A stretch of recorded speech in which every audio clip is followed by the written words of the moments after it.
Bonjour à tous! Est-ce que ça vous est déjà arrivé d'acheter de la laine ou de la fibre et de la trouver comme ceci? Eh bien ça s'appelle un écheveau. C'est merveilleux, c'est très beau, mais il ne faut jamais, au grand jamais, essayer de tricoter directement de l'écheveau parce que vous allez voir, c'est pas une bonne idée. Essayez pas ça à la maison. Donc, c'est très important de la tricoter soit en balle ou bien en cake, comme celui-ci. Ça va aller beaucoup mieux, ça va empêcher que votre fibre s'entremêle et vous allez être capable d'avancer votre ouvrage dans le plaisir. Eh bien, aujourd'hui, dans cette petite vidéo, je vous montre comment faire pour partir de ceci à cela.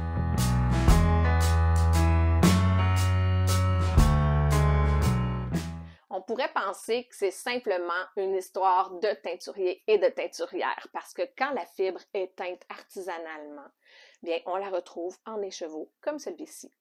Mais c'est pas juste ça. Même la fibre que j'ai ici, qui est 100% alpaga, de couleur naturelle, donc sans aucune teinture, se retrouve aussi en écheveau. La raison est bien simple, c'est qu'on préfère souvent la garder en écheveau jusqu'à la toute dernière minute avant de travailler cette fibre afin de ne pas l'étirer pour rien. C'est certain qu'il y a plusieurs façons de procéder. C'est possible de le faire directement en ouvrant notre écheveau, en le déposant sur le dossier d'une chaise par exemple et en roulant notre fibre. On peut même le faire avec les doigts si on n'a pas le matériel pour le faire. On peut le faire aussi avec un ami, ce qui peut être assez drôle. Alors, si, comme moi aujourd'hui, vous avez la chance d'avoir quelqu'un pour vous aider, si on n'a pas de parapluie ou de dévidoir, eh bien, on doit mettre l'écheveau autour des bras de la personne qui est venue nous aider. Dans mon cas, c'est ma plus jeune fille, Tiana, qui est venue m'aider aujourd'hui pour vous le montrer. Alors, je prends l'extrémité de la fibre, je vais le passer dans le petit trou, je l'insère dans la fente. Si votre ami suit le mouvement comme Tiana fait en ce moment, ça facilite vraiment votre travail.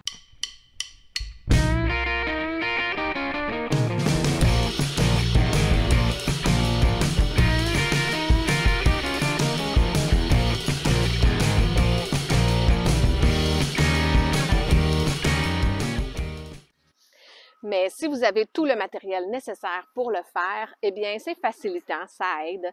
Donc, ce que je vais utiliser, moi, aujourd'hui, c'est un dévidoir. Il y a plusieurs sortes de dévidoirs différents. Le mien, c'est un peu comme un parapluie, vous voyez? Alors, ce que je vais faire, c'est que je vais aller l'accrocher. On peut le mettre sur une table. Moi, aujourd'hui, j'ai sorti des petits bancs parce qu'il fait tellement beau. C'est une magnifique journée d'automne. Donc, j'ai décidé de venir m'installer dehors pour vous montrer ça. Et ici, eh bien, j'ai un bobinoir. Le mien, c'est un petit bobinoir bien ordinaire, en plastique comme ça, mais ça fait la job. Donc, je vais prendre mon écheveau et je vais juste l'ouvrir comme ça. Youp! Vous voyez? Ça fait comme un grand cerceau mou. Eh bien, je vais aller le placer sur mon parapluie que j'ai pas tout de suite serré au début, hein, parce que là, une fois que ma fibre est dessus, c'est maintenant que je vais le monter et je vais aller le visser pour que ça soit pas trop lousse. Vraiment, là, c'est important de mettre l'écheveau avant d'ajuster la hauteur de son parapluie.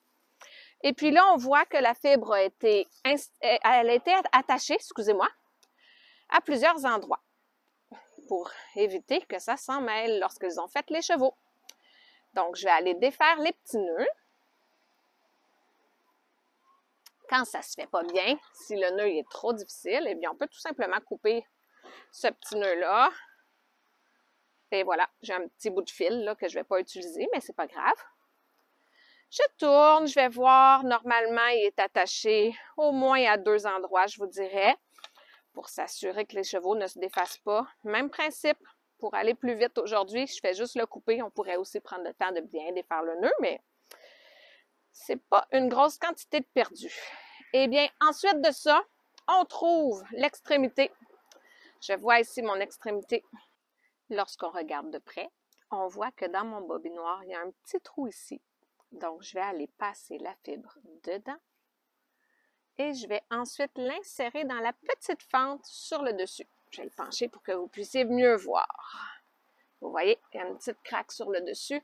C'est là que je vais mettre la fibre afin qu'elle soit bien coincée là pour que quand je tourne, ça commence à s'enrouler autour du centre ici.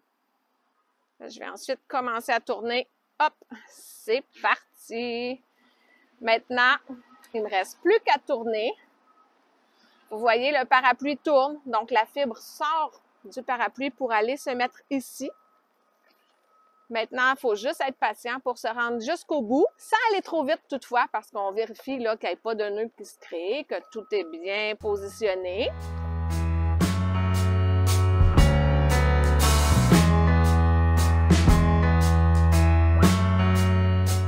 Alors, comme vous voyez, une fois que c'est terminé, je l'ai tout simplement soulevé délicatement. Et ça me donne ceci, un beau petit cake que je vais pouvoir utiliser pour tricoter. Avant de terminer aujourd'hui, j'aimerais vous demander votre opinion. Je pense que Opal aussi veut donner son opinion aujourd'hui, ou bien elle veut jouer les vedettes. Alors, la fibre que j'ai utilisée aujourd'hui, c'était une fibre comme celle-ci, Aztec noir. Il y a beaucoup de petites couleurs dedans, là, c'est vraiment beau. Donc, je ne sais pas si je vais l'utiliser seule, peut-être pour faire un châle à un écheveau, quelque chose comme ça, ou encore si je vais la mélanger avec une autre couleur. Je vous montre les choix et dites-moi en commentaire qu'est-ce que vous pensez qui ferait le plus beau, qu'est-ce que vous feriez, vous, avec cette belle fibre fingering-là. Donc, ça pourrait être avec la couleur champagne, avec la couleur Aztec, qui va rechercher les petites teintes de jaune or dedans, avec un gris clair, ou encore avec un gris charcoal. Ça pourrait même être un beau mélange de tout ça. Ça va tellement bien ensemble. Tout est si beau que j'arrive pas à me décider honnêtement. Donc, voilà. Dites-moi vos idées en suggestion en bas. Et d'ici le prochain vidéo, ben, je vous dis à bientôt!